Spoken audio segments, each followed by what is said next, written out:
بھائیو، دین کی بات دین کے کام کے لیے سنی جاتی ہے، جیسے اذان نماز کے لیے دی جاتی ہے، سنی بھی جاتی ہے۔ دعوت کا مطلب ہی یہی، ایک کام کے لیے بلایا جا رہا ہے، اس کام کو کرنا اور کرتے رہنا ہے۔ دین کی بات یعنی دعوت، یہ دین کے کاموں کے لیے ہوتی ہے۔ دنیا کو اللہ تبارک و تعالیٰ اس وقت تک باقی رکھیں گے جب تک دنیا میں دین رہے گا۔ کوئی معمولی بات نہیں ہے کہ دنیا کا بقا اس وقت تک ہے جب تک دین ہے۔ ایک آدمی بھی زمین پر اللہ اللہ کرنے والا رہے گا اور کچھ نہیں کرتا ہو، اللہ اللہ، تو اس کی وجہ سے یہ دنیا باقی اللہ رکھے گا، قیامت نہیں لائے گا۔ جب ایک بھی اللہ اللہ کرنے والا نہیں دے گا، بس پھر اس کو ختم کرے۔ حضور صلی اللہ علیہ وسلم کو اس لیے بھیجا تھا کہ روئے زمین پر اللہ اور اللہ کی عبادت، اللہ کے اطاعت، اللہ کے دین کے کام ہر شعبے میں ہو، ہر شعبے میں،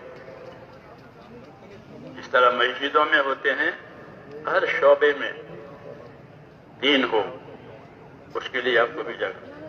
تو جب تک یہ دین رہے گا وہاں تک دنیا رہے گی۔ اس لیے دین کی محنت، دین کی نصرت یہ کوئی معمولی بات نہیں ہے، بلکہ پورے عالم کے باقی رکھنے کا یہ واحد ذریعہ ہے۔ یہ الگ بات ہے کہ ہمارے پاس اس کا یقین نہیں ہے پورا، ورنہ حق یہی ہے کہ جتنی نعمتیں ہیں دنیا کی، جتنی ترقیاں ہیں آج، جس میں لگ کر کے انسان غافل ہو رہا ہے، اسے پتہ نہیں ہے کہ ساری ترقیاں اس کی پشت پناہی اور اس کا بقا دین کی وجہ سے ہے۔ اگر دین اجڑ گیا تو یہ سب ترقیاں ختم ہو جائیں گی۔ اللہ اس دنیا کو باقی نہیں رکھے، اس کو اجاڑ دیں۔ یہ بہت اہم بات ہم کو بتائی گئی ہے کہ دین ضروری ہے۔ ایک تو اس لیے بھی کہ دین کے بغیر آخرت نہیں بنے گی، اور آخرت ہر انسان کا اصلی ٹھکانہ ہے۔ ہاں، یہ پکی بات ہے کہ ہر انسان، چاہے وہ خدا کو مانے نہ مانے، سمجھے نہ سمجھے، لیکن اس کا اصلی ٹھکانہ جو ہے وہ آخرت ہے۔ موت کے بعد کا جو دور ہے وہ اصلی ہے، اس میں زوال نہیں ہے، اس میں فنا نہیں ہے، ہاں اس میں ترقی ہے کہ انعام اکرام والوں کو انعام اکرام میں ترقی ہوتی رہے گی، اور جن کو سزا دینی ہے، عذاب ہے، کہ ان کے عذاب میں بھی ترقی ہوتا ہے۔ چونکہ آخرت باقی رہنے والی ہے، تو باقی رہنے میں ترقی ہی سے تو باقی ہوتی ہے۔ جب کسی چیز کی ترقی ختم ہو جاتی ہے تو وہ چیز ختم ہو جاتی ہے۔ پودا بڑھتے بڑھتے ہرا ہرا بڑھتا ہے، پھر جب اس کا ہرا ہونا ختم ہوگا، پیلا ہونا آیا، اس کی ترقی ختم ہو گئی، اب یہ سوکھ جائے گا۔ تو ترقی باقی رہنے کی علامت ہے۔ بتایا کہ آخرت یہ تو بڑھتی ہی رہے گی، جس کو انعام اکرام ملا ہے آخرت میں اس کا انعام اکرام بڑھتا ہی چلا جائے گا، اور جس کو سزا ملی ہے اپنی غلط زندگی کی، کہ وہ سزا بھی بڑھتی رہے گی۔ یضاعف لهم العذاب، عذاب ان کا بڑھتا ہی رہے گا، باقی رہنا ہے۔ اس لیے میرے دوستو، دین کوئی معمولی چیز نہیں ہے۔ دین کی وجہ سے اس دنیا کا بقا ہے۔ اس لیے ہم کو دین کی ذمہ داریاں دی گئی ہیں۔ باقی ضرورتیں ہیں، باقی چیز ضرورتیں، اس کو ضرورت کہتے ہیں، ذمہ داری نہیں، ضرورت۔ کھانا پینا کپڑا کمان اور یہ ضرورت تھوڑی بھی ضرورت ہوتی ہے بڑی بھی ضرورت ہوتی ہے. ایک آدمی اپنی ضرورت نہیں پوری کرتا دوسرے اس کی پوری کر دیتے ہیں. جیسے ماں باپ بوڑھے ہو جاتے ہیں تو ان کے بیٹے کما کر کھلاتے ہیں. وہ بیٹے چھوٹے ہوتے ہیں وہ نہیں کماتے تو ان کو ماں باپ کما کر کھلاتے ہیں. ایک دوسرے کی ضرورت پوری کرتے. ضرورت ہے اس کو ضرورت کہتے ہیں کہ وہ ایک دوسرے کے ذریعے سے پوری ہوگی. ذمہ داری ایک دوسرے کے ذریعے سے پوری نہیں ہوگی. جو ذمہ داری اللہ نے ڈالی ہے وہ ایک کی جگہ دوسرا کر لے کہ تم آرام کرو میں نماز پڑھ لیتا ہوں. ایسا نہیں ہوگا. ایسا نہیں ہوگا. کرنا ہوگا. حضرت فرماتے ہیں کرنا دین میں کرنا ضروری ہے ہونا کافی نہیں ہے. ہونا کافی نہیں ہے کرنا ضروری ہے. کیوں؟ یہ دین ذمہ داری کا نام ہے. دین عربی زبان کا لفظ ہے. اس کا ترجمہ ہوتا ہے بدلہ. دین دال یا نون دین اس کا کیا ترجمہ؟ اس کا ترجمہ ہے بدلہ جزا. اچھا دین ہوا تو اچھا بدلہ ملے گا. دین بگاڑا ہے کہ پورا بدلہ ملے گا. تو بدلہ قائم کرنے کے لیے دنیا میں ذمہ داری قائم کرنے کے لیے دین ہے. آخرت میں بدلہ قائم کرنے کے لیے دین ہے. جس نے ذمہ داری بگاڑی اس کا بدلہ بگڑے گا. جس نے ذمہ داری پوری کی اس کا بدلہ صحیح ہو جائے گا. جیسے نماز صحیح پڑھی ہے تو وہ نماز نور بنے گی. وہ نماز نور بنے گی. وہ اس کی ترقی کا ذریعہ بنے گی. وہ نماز بگاڑی ہے کہ وہ نماز بگڑ گئی کہ وہ بگڑی ہوئی نماز کو اس کے منہ پر ماری جائے گی. کیوں کہ اس نے اپنے دین کے کام کو بگاڑ دیا. بدلہ نہیں ہے بلکہ اس کی سزا ہے. تو دین عربی زبان کا لفظ ہے اور اس کے معنی ہے بدلہ. دین اس لیے کہ اپنے دین کی حفاظت کرو اپنے دین کی مدد کرو اپنے دین کا پابند بنو. یہ سب تقاضے ہیں. کیوں کہ یہی روح ہے. دنیا کی زندگی کو دنیا کے سارے سامان کو ایک جسم تصور کرو تو اس کی جان جو ہے وہ دین ہے. اگر خالی ڈھانچہ ہی ڈھانچہ ہے کسی کا اور جان نہیں ہے تو اس کا کوئی فائدہ نہیں. اور اس میں جان پڑ گئی تو اس کی قیمت ہو گئی. یہ بہت اچھا گھوڑا تھا مر گیا کہ کوئی قیمت نہیں. کیوں؟ جان چلی گئی. دین ایک روح کی طرح ہے. ہاں اللہ تعالیٰ نے یہ روح اتاری ہے ہمارے جسموں کے لیے بھی اور اس دنیا کی کائنات کے لیے بھی. یہ دنیا میں کیسی زندگی گزارو یہ روح والی. روح سے مراد اطاعت والی زندگی میں اللہ تعالیٰ کی اطاعت. یہ ہر شعبے کی روح ہے. ہاں تجارت کی روح تجارت کا دین. زمینداری کا روح زمینداری کا دین. مالداری کا روح مالداری کا دین. بیماری کی روح بیماری کا دین. تندرستی کی روح تندرستی کا دین. جتنی کیفیتیں حالتیں اس حالت کا دین. دین اسی طرح آیا ہے. دین اسی طرح آیا ہے لباس کی طرح سے. بدن کے حصے پر لباس ہر حصے کو ڈھانپتا ہے. آستینیں ہاتھ کو ڈھانپتی ہے پائچے اور اس طرح یہ بدن کے حصے کو ڈھانپتی ہے اور بدن کی زینت بنتا ہے بدن کی رونق بنتا ہے. یہ لباس اس لیے اتارا تھا کہ تمہارے بدن کا عیب چھپ جائے اور تمہارے بدن کی رونق ظاہر ہو جائے. ہاں اصل لباس کی یہ غرض ہے. آج کے لباس کی بات نہیں کرتے ہیں وہ تو لباس ہی نہیں ہے. اللہ معاف فرمائے. لباس ہم نے لباس پیدا کیا ہے ہم نے لباس اتارا ہے. یواری سواتکم وحیشا کہ وہ لباس تمہاری عیب کی جگہوں کو چھپائے گا اور تمہارے بدن کو رونق دے گا. لباس کی یہ قاعدہ بتا. اسی طرح دین ہے میرے دوست کہ دین آیا تو ایسا لباس آ گیا تو عیب کی جگہ چھپ جائے گی اور بدن کی رونق ظاہر ہو جائے گی. کہ دین آیا کہ غلط چیزیں ختم ہو جائیں گی اور صحیح چیزیں وجود میں آ جائیں گی. صحیح ایمان، صحیح یقین، صحیح عمل، صحیح اخلاق، صحیح اسلوب، یہ سب چیزیں دین کے ذریعے سے جنم لیتی ہیں. اور دین نہیں ہے تو پھر اس کے مقابل کی چیزیں جو ہے وہ جنم لے گی.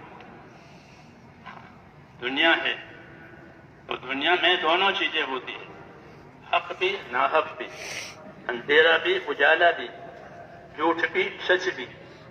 یہ ایسا بازار ہے، ایسا بازار ہے. یہاں سب چیزیں ہیں.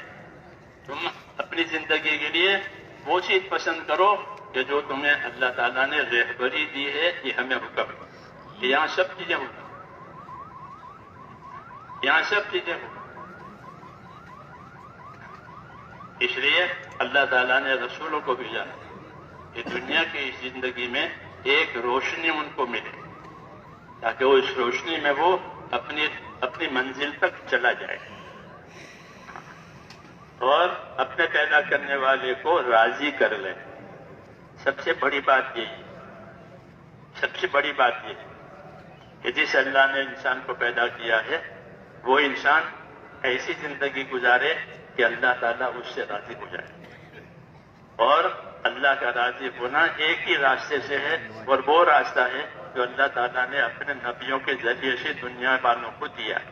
ہر زمانے میں اللہ دیتے رہے، آدم علیہ السلام کے بعد سے رسول صلی اللہ علیہ وسلم تک. آپ کے بعد کوئی نبی نہیں ہے اور آپ کی امت کے بعد امت میں نہیں ہے اور اس دنیا میں پھر کوئی دوسری دنیا نہیں ہے. آخری پیغام آ گیا ہے، آخری ذمہ داری آ گئی. تو میرے دوستو اور بزرگوں، دنیا کہ یہ ذمہ داریوں کے پورا کرنے کا نام ہے، پورا کرنے کی یہ جگہ ہے. اور قاعدے کی بات یہ بتائی ہے کہ اس دنیا میں بندہ جتنی ذمہ داری پوری کرے گا اتنی اللہ کی اس کے ساتھ مدد ہوگی. المعونۃ علی قدر المعونہ حدیث شریف میں ہے کہ اللہ کی مدد اتنی ملے گی جتنی ذمہ داری پوری کی جائے گی. کوئی یہ غفلت سے یہ نہ سمجھے کہ ہم کو ضرورت ہے، ہم تو کھاتے پیتے ہیں، اس سے بحث نہیں. وہ تو جانور کو بھی کھانا پینا مل جاتا ہے، ہاتھی کو بھی ملتا ہے اس کے حساب سے، اور چونٹی کو بھی ملتا ہے اس کے حساب سے، چڑیا کو ملتا ہے اس کے حساب سے. وہ چیز الگ ہے. ہاں، ہم کو اللہ تعالیٰ نے انسان بنایا ہے تو جانور کی صف میں نہیں کھڑا ہونا ہے کہ کھانا پینا کہ وہ جانوروں کا کام. ہمارا کھانا پینا بھی دین ہے. ہمارا کھانا پینا صرف ضرورت نہیں ہے بلکہ ضرورت قرار دی گئی ہے کہ کھاؤ پیو پہنو اوڑھو، اور اس کے طریقے بتائے ہیں کہ اس طرح کیسے کرو. طریقے کی پابندی کی وجہ سے ضرورت بھی دین بن جائے گی. ایک اس ضرورت کو طریقے سے پورا کیا، ورنہ تو جانور بھی اپنی ضرورت پوری کر لیتا ہے. سلمان فارسی رضی اللہ تعالیٰ عنہ کے پاس ایک بے دین آیا تو کہنے لگا کہ تمہارا اچھا نبی ہے. اس کے الفاظ میں کہتا ہوں تمہارا اچھا نبی ہے کہ تم کو ہگنا موتنا بھی بتاتے ہیں. یہ اس کے الفاظ. سلمان فارسی رضی اللہ تعالیٰ عنہ بہت جلیل القدر صحابی ہے.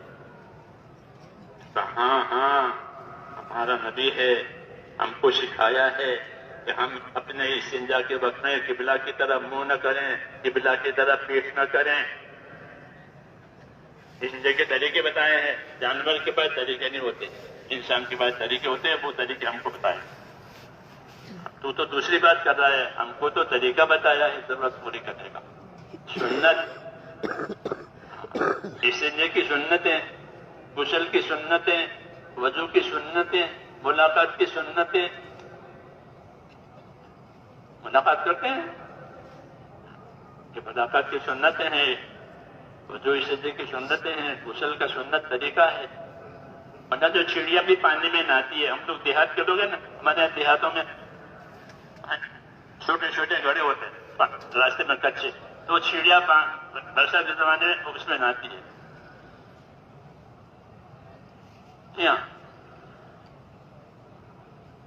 نہانا نہیں، یہ طریقہ ہے. دین طریقوں کا نام ہے. اس لیے نبی دو ہی چیزیں لاتے ہیں، اللہ پر ایمان اور اللہ والا علم. اللہ پر ایمان، یقین، اللہ سے تعلق، بندگی کا، اور بندگی کے لیے کیا کیا چاہیے اس کا علم. بس یہ چیزیں لائیں، اور پوری کائنات کے لوگوں یہ دیا. تینوں، ہر شعبے والے کو یہ دیا، تاجروں کو یہ دیا، مالداروں کو یہ دیا، غریبوں کو یہ دیا، تاجداروں کو یہ دیا، عہدیداروں کو بھی یہ دیا، سب کو یہ دیا. ایمان، علم، ایمان، علم. کیوں؟ تاکہ اپنی زندگی کو سنوارے. یہ نہیں کہ اپنی زندگی کو گزارے، وہ تو گزرے گی، غریبی میں، مادائی میں، بیماری میں، تندرستی میں، سفر میں، وہ تو گزرتی ہے. گزرنا ہمارے قبضے میں نہیں ہے. روزانہ سورج نکلتا ہے، ڈوبتا ہے، سورج نکلتا ہے، ڈوبتا ہے. 2000 ہو گئے، 2021 ہو گئے، 2025 ہو جائیں گے. یہ گزارا ہے، وہ تو ہے ہی گزرنا. رواں دواں ہے زندگی، اس کو قرار نہیں ہے. گزرنا مقصود نہیں ہے، بنانا مقصود ہے.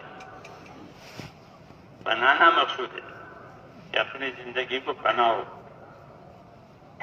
تو بنانے کے لیے سامان دیا ہے، وہ ایمان دیا ہے اور علم دیا ہے کہ اللہ سے سب سے پہلے اپنا تعلق پیدا کرو. کہ اللہ سے تعلق کے پیدا کیے بغیر زندگی سنورے گی نہیں. اللہ سے تعلق کٹے ہیں تو وہ انسان جانور سے بھی بدتر ہے. کیونکہ ہر جانور وہ اپنے خالق مالک کو پہچانتا ہے، غافل نہیں ہے. حدیثوں میں ہے کہ جب جمعہ کا دن ہوتا ہے، وہ جمعہ کا فجر طلوع ہوتی ہے، فجر صبح صادق، تو ہر جانور ڈرتا ہے. کیوں؟ کہ جمعہ کے دن قیامت آئے گی. تو آج جمعہ ہے، اور جمعہ کے فجر کا وقت ہو رہا ہے، تو ہر جانور ڈرتا ہے کہ یہ جمعہ قیامت والا جمعہ نہ. حدیثوں میں ہے جانور کو قیامت کا شعور ہے. ہمارے سامنے وہ جانور ہے، خدا کے سامنے وہ ذمہ دار ہے، اس کو پہچانتا ہے. اس طرح تمام کائنات کا یہی حال ہے. آسمان ہو، زمین ہو، ہوا ہو، پانی ہو، آگ ہو، یہ سب چیزیں ہمارے سامنے خاموش ہے. خدا کے سامنے وہ اطاعت اور تابعداری کے ساتھ ہے. جو حکم دیں گے اللہ وہ کرے گی. آسمان کو، زمین کو، آگ کو، پانی کو، ہوا کو، جو حکم اللہ دیں گے وہ کرے گا. ہمارے سامنے وہ بے جان ہے، خدا کے سامنے وہ ذمہ دار ہے. یہ کائنات کا حال ہے. یہ کائنات کا حال ہے کہ کائنات کی ہر چیز خدا کے سامنے جوابدار ہے. تو ان کو جس کام کے لیے پیدا کیا ہے وہ کام، وہ کائنات کی وہ چیز وہی کام کرتی ہے، دوسرا کام نہیں کرتی. امر کے تابع ہے، ان کے لیے الگ الگ امر ہے. اور وہ امر تشخیری ہے، یعنی خدمت والے امر اس کے ذمے. کائنات کی جتنی چیزیں ہیں ان کے ذمے خدمت کا کام دیا گیا ہے. ہوا کو، پانی کو، آگ کو، زمین کو، سورج کو، چاند کو، مخلوق کی خدمت کا کام ان کے ذمے ہے. مخلوق کی خدمت کے لیے کام تسخیر کہتے ہیں اس کو، کہ اللہ نے ان کو ایک کام دیا ہے، وہ ایک کام کا پابند. سورج کو ایک کام دیا ہے، سورج ایک کام کا پابند ہے. والشمس تجری لمستقر لها. سورج اپنی رفتار کے ایک طرح سے چلتا رہتا ہے. جن دنوں میں بڑا ہونا ہے، تینوں دنوں میں دن بڑا ہو جائے گا. جن دنوں میں دن چھوٹا ہونا ہے، ان دنوں میں دن چھوٹا ہو جائے گا. ایک پکی ترتیب ہے، ایک پکی ترتیب ہے، وہ سب جانتے ہیں. ایسے ہی کائنات کی ہر چیز کی ذمہ داری کی ان کی اپنی پکی ترتیب ہے. ہاں، کہ جس خدمت کے لیے، جس کام کے لیے وہ کائنات کی چیز پیدا ہوئی ہے وہ وہی کرے، بس پھر آخر میں وہ سب چیزیں فنا ہو جائیں گی۔ رہی انسانوں کی بات، وہ الگ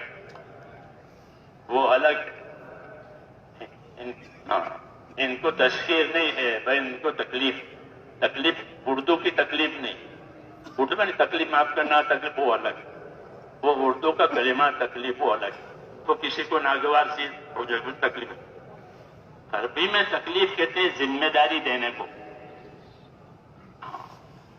ذمہ داری دینا وہ ہے تکلیف، یعنی ان کو ذمہ داری دی گئی ہے انسانوں کو، یہ ذمہ دار ہے، وہ باقی کائنات خدمت گزار ہے، یہ ذمہ دار ہے، یہ کس چیز کا ذمہ دار ہے کہ یہ اللہ کے حکموں کے پورا کرنے کا ذمہ دار ہے۔ بس خلافت دی ہے آدم علیہ السلام کو کہ آدم خلیفہ ہے، تو خلیفہ کا مفہوم یہی ہے کہ اوپر سے حکم لے اور نیچے وہ حکم جاری کرے، اوپر سے حکم لے نیچے جاری کرے۔ یہ کام آدم علیہ السلام کے ذمہ ہوا، خلافت، بندہ بنایا، خلافت دی کہ ہمارے حکم کو وہ لے گا، حکم کو پورا کرے گا، اور جو ان کے دائیں بائیں ہیں ان کی اولاد وہ ان کو دیں گے۔ یہ سلسلہ چلا رکھا ہے اللہ تعالیٰ نے آدم علیہ السلام کے زمانے سے انسانوں کے لیے کہ حکم آئیں گے اور یہ حکم پورا کریں گے، حکم آئیں گے یہ حکم پورا کریں گے۔ جب یہ حکم پورا کریں گے تو اللہ تعالیٰ حکموں والے اثرات ظاہر کرے گا۔ حکم پورا کرنے کا نام اطاعت ہے، حکم پورا کرنے کا نام اطاعت، اور اطاعت جب ہوگی تو اس کا اثر ہوگا، اطاعت نہیں ہوگی، معصیت اور گناہ ہوں گی، اس کا اثر الگ ہوگا۔ یہ بتایا ہے کہ اطاعت ہوگی تو کیا اثر ہوگا، اللہ کی اطاعت ہوگی تو اطاعت کا کیا اثر ہوگا، اطیعوا اللہ واطیعوا الرسول لعلکم ترحمون، اطاعت کرو اللہ کی، اطاعت کرو اس کے رسول کی تاکہ تم پر رحم ہو جائے۔ اطاعت کا اثر رحمتوں کا ظہور، جب اطاعت ہوگی تو ہر جگہ اللہ کی رحمتوں کا ظہور ہوگا، رحمتیں ظاہر ہوگی، کہ رحمت کے ظاہر ہونے کا ایک ہی راستہ وہ ہے اطاعت، اور اطاعت کا طریقہ کہ رسول سکھائیں گے۔ انسانوں میں سے ہوتے ہیں رسول، انسانوں میں سے ہوتے ہیں رسول، تو ان کو اطاعت سکھائیں، اور اطاعت قائم ہوگی تو پھر رحمتوں کا ظہور ہوگا، رحمتیں ظاہر ہوگی۔ 100% اطاعت ہوئی تو 100% رحمتیں ہو جائیں گی، ہر لائن میں رحمت آئے، دلوں میں بھی رحمت آئے، ایک دوسرے پر رحم کرنے والے بن جائیں گے۔ رحماء بینہم، صحابہ کے بارے میں کہا، مہاجرین رحماء بینہم، یہ محمد صلی اللہ علیہ وسلم کے ساتھی ہیں، کہ وہ کیسے ہیں کہ وہ ایک دوسرے پر رحم کرنے والے ہیں، ان کو ایک دوسرے سے حسد نہیں ہے، کینہ نہیں ہے، عداوت نہیں ہے، بلکہ کیا ہے، ایک دوسرے پر رحم کرنے والے، ایک دوسرے کی قدر کرنے والے، ایک دوسرے کی خوبیوں سے فائدہ اٹھانے والے، رحماء بینہم، آپس میں، اور خدا کے سامنے کہ تراہم رکعا سجدا یبتغون فضلا من اللہ ورضوانا، دو کیفیتیں بیان کی ہے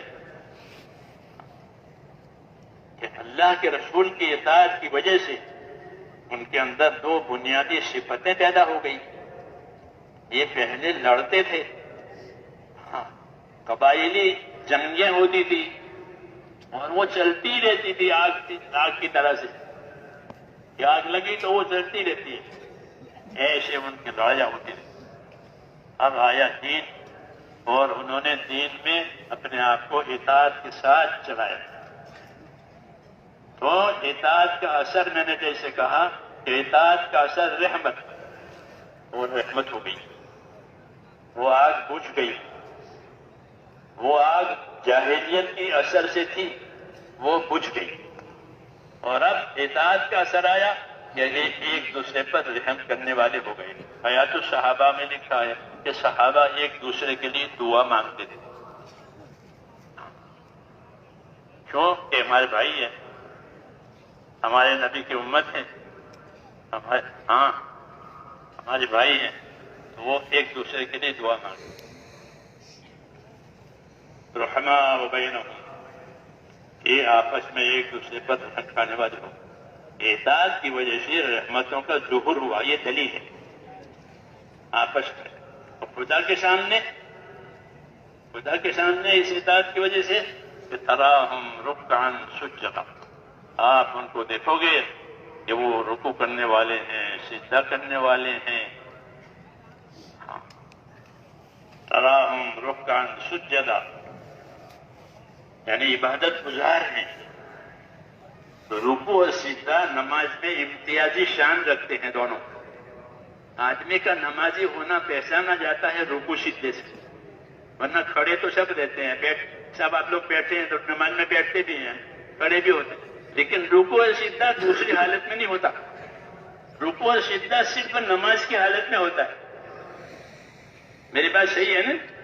میری بات سمجھ رہے ہیں یا سو گئے بیٹھے ہوئے؟ سو مت. ہم تو سبق پڑھتے ہیں، پڑھاتے ہیں، سبق سیکھتے ہیں. سبق ہے. تبلیغ میں چلتے پھرتے سبق لیتے ہیں، مدرسے میں بیٹھ کے یاد کر کے سبق لیتے ہیں. جی ہاں. تو میں کیا کہہ رہا تھا؟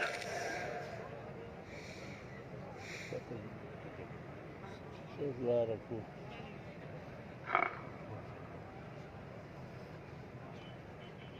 صرف مجھے پابند نہ کرو، آپ حضرات بھی پابند رہے. ہاں، دونوں ہاتھ سے تالی بجتی ہے.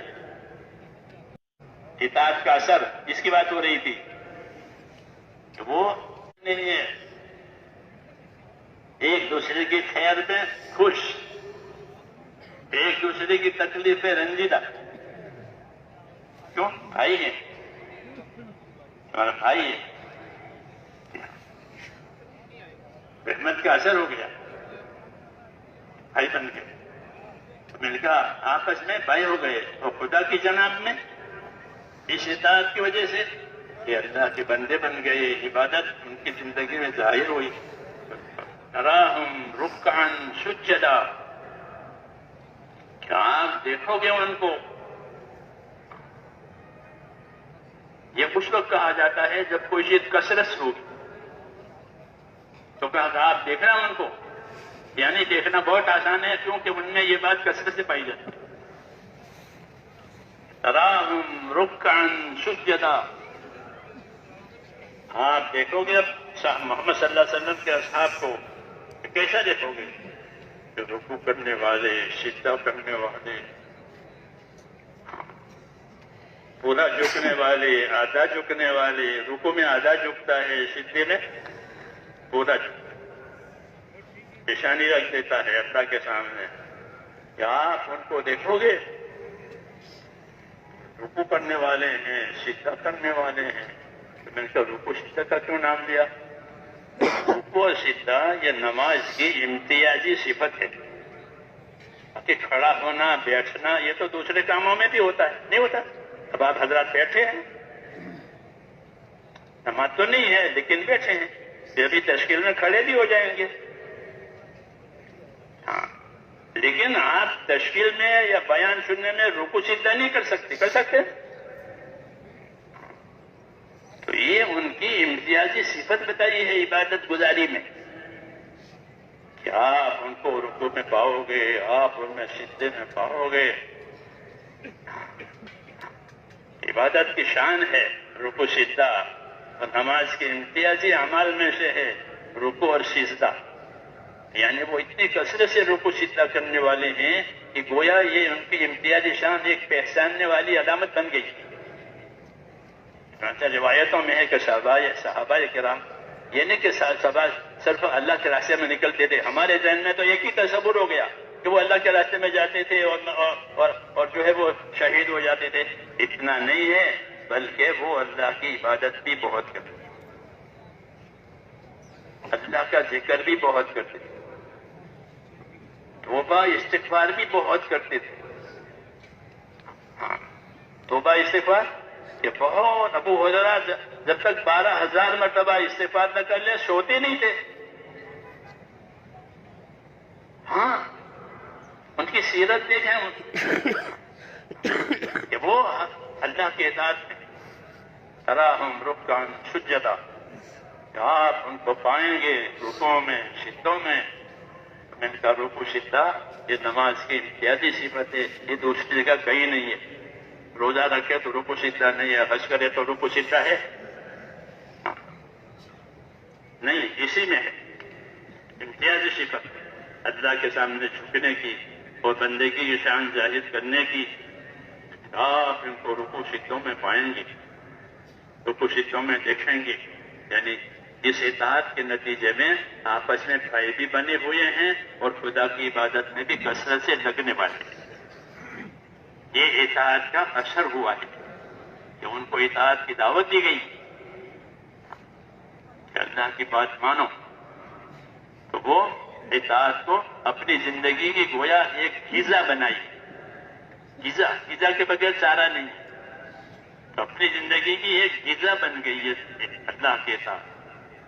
اور اطاعت بھی وہ حضرات کرتے تھے عظمت اور محبت سے، بوجھ سے نہیں. ہم اپنے ایمان کی کمزوری کی وجہ سے اطاعت کے کاموں کو بوجھ محسوس کرتے ہیں. ہاں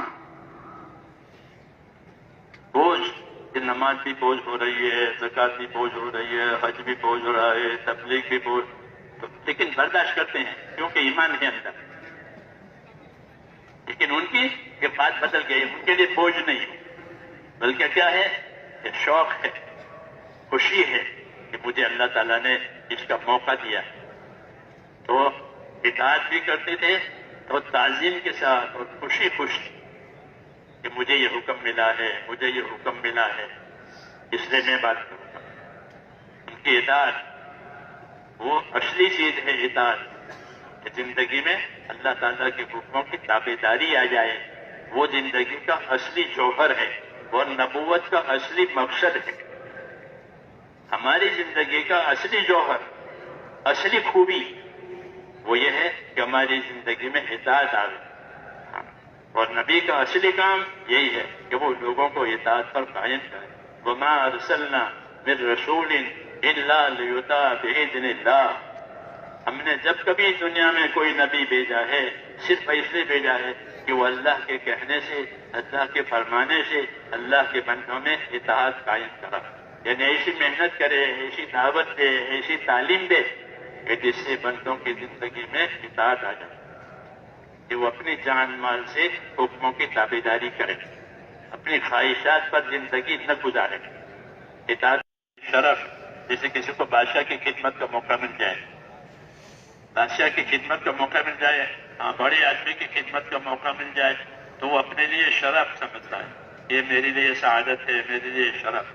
تو انسانوں کی شرف کہ وہ کیا، ان کو اللہ کے اطاعت کے لیے دعوت دی گئی ہے، ان کو اللہ کے اطاعت کا راستہ بتایا گیا ہے اور اپنی جان مال کو صحیح استعمال کرنے کے طریقے بتائے گئے ہیں. یہ اطاعت کا مفہوم ہے. تو وہ حضرات اس اطاعت کو پوری طرح سمجھے ہوئے تھے کہ ہمارے لیے شرف ہے، ہمارے لیے عزت کی بات. اس لیے اس اطاعت کا معاملہ میں تو پوری عظمت کے ساتھ، خوشی کے ساتھ اطاعت. بس حکم پہنچا. عبداللہ بن لکھا ہے، عبداللہ بن مسعود رضی اللہ مسجد نبی میں داخل ہو رہے تھے، دروازے پر پہنچے اور حضور صلی اللہ علیہ وسلم ممبر پر تھے اور ممبر سے فرمایا اجلسو، لوگوں سے فرمایا مجمع بیٹھ جائیے. یہ فرمایا. ابن مسعود نے اجلسو سنا دروازے پر جب وہ داخل ہو رہے تھے اندر، تو وہ اجلسو بیٹھ جائیے، تو وہ وہیں دروازے پر بیٹھ گئے، دروازے پر بیٹھ گئے. کہ کیوں؟ حکم آ گیا تھا، اب آگے نہیں چل سکتے، آگے چل نہیں سکتے. اتنے مسعود گاؤں کے آدمی نہیں تھے.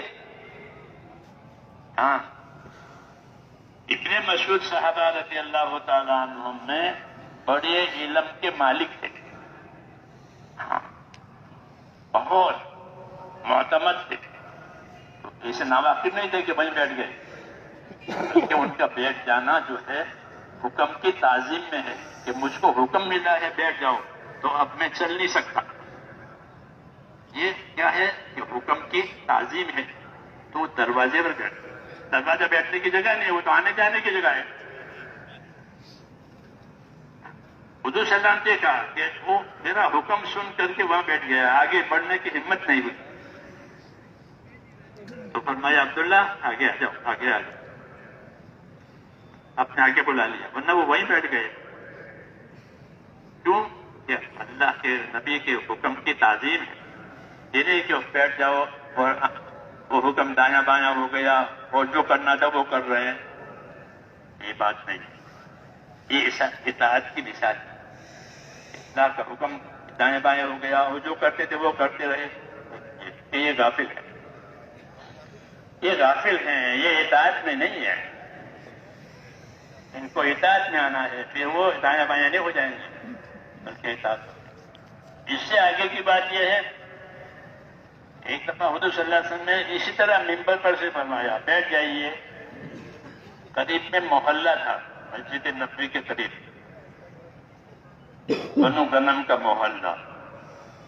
اس زمانے میں مسجد نبوی کی دیواریں بہت چھوٹی چھوٹی تھیں. اس کے نشانات ابھی بھی ہے کہ اصلی مسجد نبوی کی دیواروں کی کتنی اونچائی تھی. وہ تو جب تبلیغ کرتے کرتے حج کرے تو وہ بات ملتی تھی پہلے. اب تو لوگ پیسوں سے حج کرتے ہیں. تو پیسوں سے جاتے ہیں، پیسوں کی وجہ سے آ جاتے ہیں. اڑ کر کے گئے، اڑ کر کے آ گئے، تو حج تو ہو گیا. حج تو ہو گیا. اس زمانے میں حج کرتے تھے تو وہ ایک ادب طرح کا تھا. جماعتیں جاتی تھی، پیدل بھی جاتی تھی، سواری بھی جاتی تھی، پھر حج بھی کرتی تھی. تو وہ حج اس محنت کے ساتھ ہوتا تھا. پھر وہاں بھی محنت والے ہوتے تھے، وہ بتاتے تھے یہ مسجد نبوی کی یہ اصلی حد ہے، یہاں یہ ہوتا تھا، یہ ہوتا تھا. شیخ خیاط وغیرہ اس زمانے میں ہوتے تھے، پرانے مہاجرین یہاں سے گئے ہوئے. تو وہ ہم لوگوں کو سکھاتے تھے. 40-45 سال پہلے کی بات ہے. تو پتا کہ مسجد نبی کی یہ حد ہے، اتنی دیواریں تھی، اتنی اونچائی تھی، یہاں یہ تھا، یہاں یہ تھا. تو دیواریں مسجد نبی کی چھوٹی تھی، اس لیے آواز باہر جاتی. تو عبداللہ ابن رواحہ قریب کے محلے میں تھے، بنو غنم کا محلہ وہ قریب میں تھا. انہوں نے وہ اجلسو بیٹھ جاؤ یہ سنا، وہ وہیں بیٹھ گئے.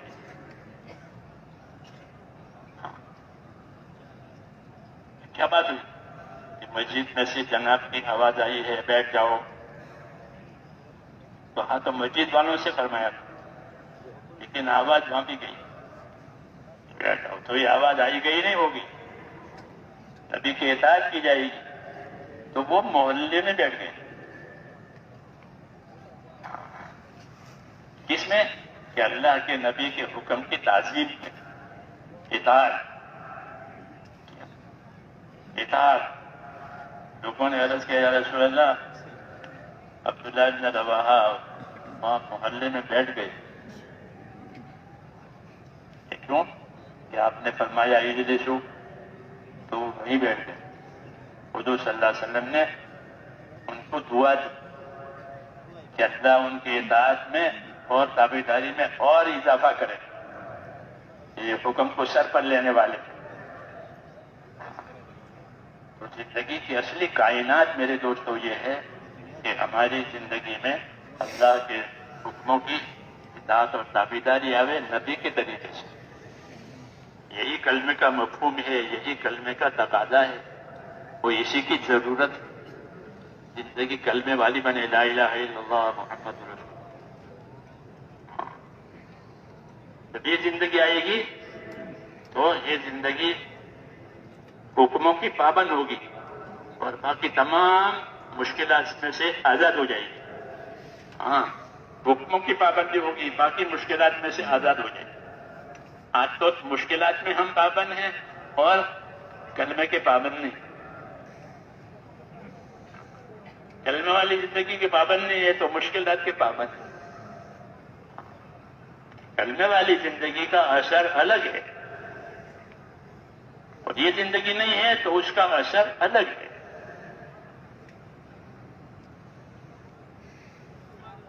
کہ اس کا کیا اثر ہے؟ جو زندگی کلمے والی ہوگی، اطاعت والی ہوگی، وہ زندگی پاکیزہ ہوگی۔ من عمل صالحا من ذکر او انثى وهو مؤمن فلنحيينه حياة طیبہ وَلَنَجْزِيَنَّهُمْ أَجْرَهُمْ بِأَحْسَنِ مَا كَانُوا يَعْمَلُونَ۔ یہ فرمایا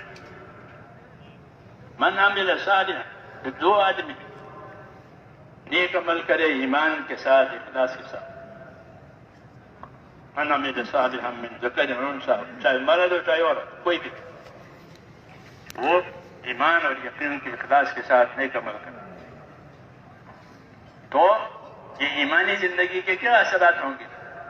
کہ فَلَنُحْيَنَّهُ حَيَاةً طَيِّبَةً، ایسے لوگوں کو دنیا میں جینے کے لیے پاک صاف ستھری زندگی دیں گے۔ یہ فرق کلمے والی زندگی اور اس کے علاوہ کی زندگی۔ ایسے لوگوں کو دنیا میں جینے کے لیے پاک صاف زندگی دیں گے۔ فَلَنُحْيَنَّهُ حَيَاةً طَيِّبَةً، پاک زندگی، ستھری زندگی، پریشانیوں سے، دشمنیوں سے، بے برکتی سے، بے عملی سے، یہ زندگیاں پاک ہو، یہ زندگیاں ان پریشانیوں سے پاک ہو، ان کے اسباب میں برکتیں ہوگی۔ پاک زندگی کا یہ اثر کہ ان کو جو اسباب ملے ہیں ان کے اسباب میں برکتیں ہوگی، ان کی دعاؤں میں قبولیت ہوگی۔ یہ پاک زندگی کے اثرات ہیں کہ ایمان اور اعمال والی زندگی، کلمے والی زندگی اگر وجود میں آتی ہے تو وہ زندگی پاکیزہ ہے۔ ایسے لوگوں کو دنیا میں جینے کے لیے پاک فرمایا فَلَنُحْيَنَّهُ حَيَاةً طَيِّبَةً، اللہ کہتے ہیں ہم ان کو جینے کے لیے پاک زندگی دیں گے۔ یہ پاک زندگی کے اثرات ہیں کہ وہ پریشانیوں سے، دشمنیوں سے اور دوسری خرابیوں سے یہ پاک ہوگی، اور ان کے اسباب میں برکت ہوگی، ان کی دعاؤں میں قبولیت ہوگی، ان کی حاجتیں پوری ہونے میں آسانیاں ہوگی۔ یہ سب ہے پاک زندگی کے اثرات، جس کے لیے انسانیت محتاج ہے کہ ان کی زندگی میں یہ چیزیں پیدا ہوں تو اس کا اثر بتایا کہ ایمان کے ساتھ جب اعمال وجود میں آ جائیں گے مطلوبہ، تو اللہ تعالیٰ جینے کے لیے دنیا میں پاک زندگی دے۔ یہ تو دنیا میں ہوگا، یہ تو دنیا میں ہوگا، اور آخرت میں، آخرت کا معاملہ الگ ہے۔ وَلَنَجْزِيَنَّهُمْ أَجْرَهُمْ بِأَحْسَنِ مَا كَانُوا يَعْمَلُونَ، اور ان کو جو اجر و انعام دیا جائے گا وہ تو بہت اچھا اور اونچے انداز کا اجر و انعام کو دیا جائے گا۔ وہ تو اللہ ہی جانتا ہے کہ ان کو کیا دینا ہے، اور اللہ نے ان کی آنکھوں کے ٹھنڈک کیا کیا سامان کیا ہے کہ جب وہ دیکھے گا اپنی آخرت میں تو اس کی آنکھیں ٹھنڈی ہو جائیں گی۔ یہ کس کے لیے؟ یہ آپ کے لیے، یہ آپ کے لیے ہے۔ کیوں؟ کہ آپ نے زندگی کو صحیح بنایا۔ تو میں نے کہا ایک زندگی پاکیزہ زندگی ہوتی ہے، وہ ایمان اور اعمال کی برکت سے دی جاتی ہے، پاک زندگی، اس کے وہ اثرات ہیں جو میں نے عرض کی۔ اور یہ بات نہیں ہے تو زندگی میں پھر تنگیاں ہوتی، ہر قسم کی تنگیاں، ہر قسم کے الجھن۔ اس لیے یہ بات کہی جاتی ہے کہ اللہ کی رحمتوں کا ظہور جو ہوگا وہ اللہ کی اطاعت سے ہوگا۔ اس لیے اطاعت کی دعوت ہے کہ اللہ کو اور اس کے رسول کو اپنی تابعداری سے خوش کرو، اللہ کو خوش کرو، رسول کو خوش کرو ان کی تابعداری سے، اور دین سیکھو۔ یہ ہم کو دعوت ہے کہ اپنا دین سیکھو۔ نسلی دین کافی نہیں ہے، ہمارے پاس نسلی دین ہے، ہمیں باپ دادا اوپر کے دادا الحمدللہ سب مسلمان تھے، اس لیے نسل سے دین چلا آیا۔ تو نسلی دین وہ ٹھیک ہے، لیکن ضرورت اصلی دین کی ہے۔ اصلی دین، وہ اصلی دین وہ ہے جو حضرت محمد صلی اللہ علیہ وسلم نے کرا ہے. آپ نے اس کی دعوت بھی دی، آپ نے اس کی تعلیم بھی دی، اس کی تربیت بھی کی، اور اس کو سکھایا، پہنچایا، سمجھایا. ہر زندگی کے ہر شعبے کو آپ صلی اللہ علیہ وسلم نے اس شعبے کا دین دیا. تبلیغ کا مطلب یہ کہ زندگی کے جتنے شعبے ہیں اس شعبے کا دین مل جائے. جیسے بدن کے ہر حصے میں روح پھیلی ہوئی ہے، بدن کے ہر حصے میں روح پھیلی ہوئی ہے. ہاتھوں میں روح ہے، کانوں میں روح ہے، پاؤں میں روح ہے، آنکھوں میں.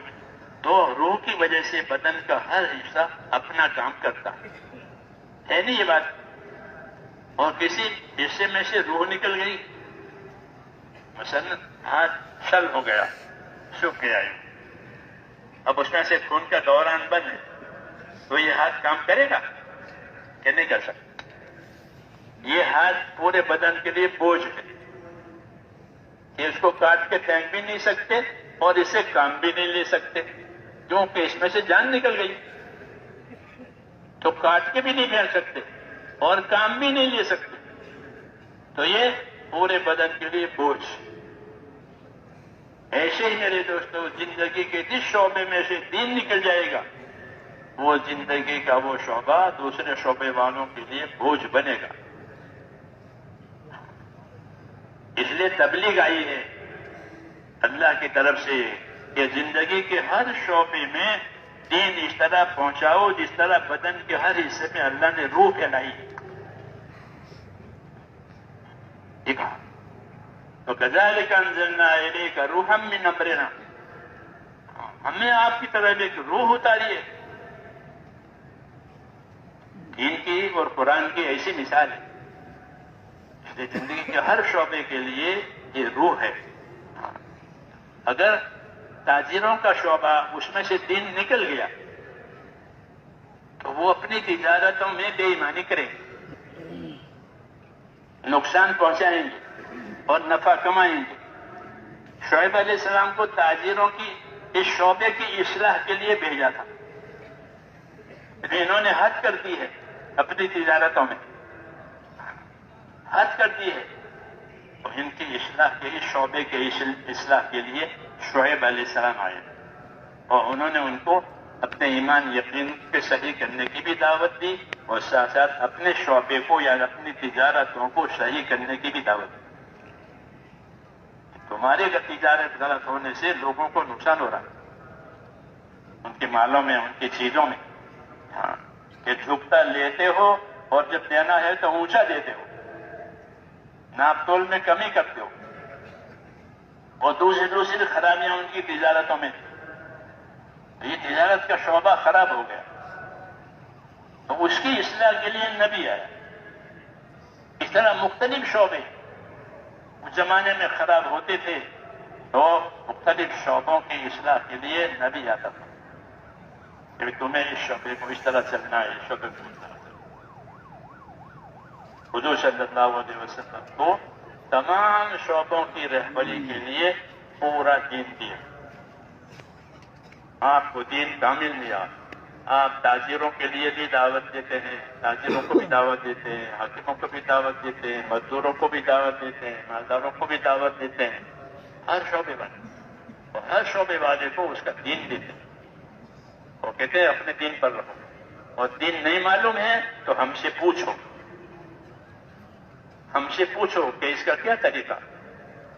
تو صحابہ کرام نے میرے دوستو رسول صلی اللہ علیہ وسلم سے دین اس طرح لیا، نسلی دین نہیں بلکہ اصلی دین. اس میں ایمان بھی ہے، یقین بھی ہے، اعمال بھی ہے، طریقے بھی ہیں، حقوق کی ادائیگی بھی ہے، آخرت کی فکر بھی ہے، سب چیز. آخرت کے بارے میں بھی وہ حضرات بہت فکر مند رہتے تھے. ہاں ہماری طرح سے رواں دواں نہیں.